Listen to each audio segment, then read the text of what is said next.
এই অমানুষের বাচ্চা আছেন, যারা মানুষের সাথে দুর্নীতি করেন, যারা মানুষের মনে কষ্ট দিয়ে মানুষের মন নিয়ে ছিনিমিনি খেলেন, যারা রেকর্ডিং এজেন্সির মালিক আছেন, আজকে হাজার হাজার কোটি টাকা পাচার করে এই খানকির পুতেরা দেশ থেকে পালিয়ে যেয়ে আজকে তারা বউ পোলাপান নিয়ে সুখে শান্তিতে জীবনযাপন করতেছে।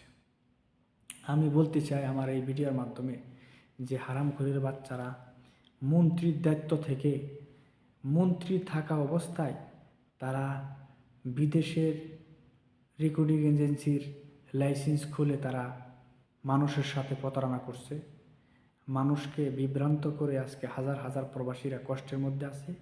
যে প্রবাসীরা আজকে কষ্টের মধ্যে আছে তাদের কষ্ট আজও শেষ হবে কিনা সেটা কারো জানা নেই।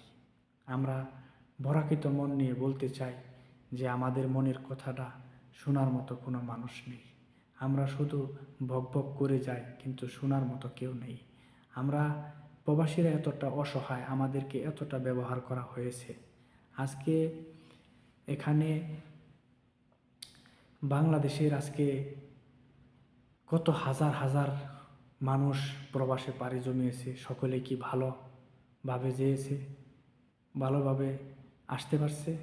অনেকেই প্রতারিত হয়েছে। অনেক মানুষ আসতে পারলেও তারা অনেক টাকার বিনিময়ে প্রবাসে পাড়ি জমিয়েছে, কিন্তু তারা ন্যায্য হক প্রবাসে পাচ্ছে না।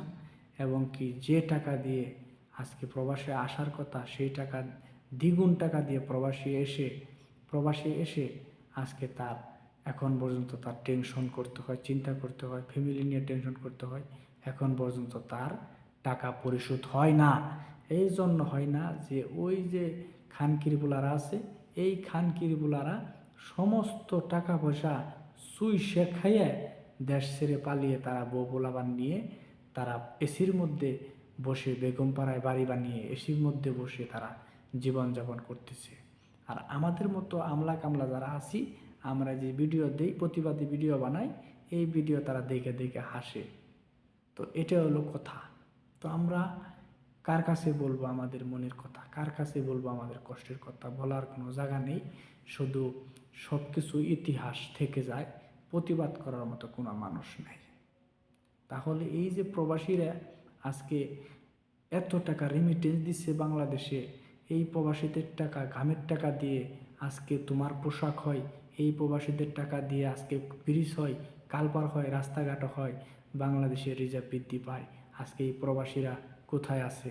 আজকে এই প্রবাসীদেরকে এয়ারপোর্টে মেরে খেতে হয়, আজকে এই প্রবাসীদেরকে কোনো সহযোগিতা করা হয় না। এই প্রবাসী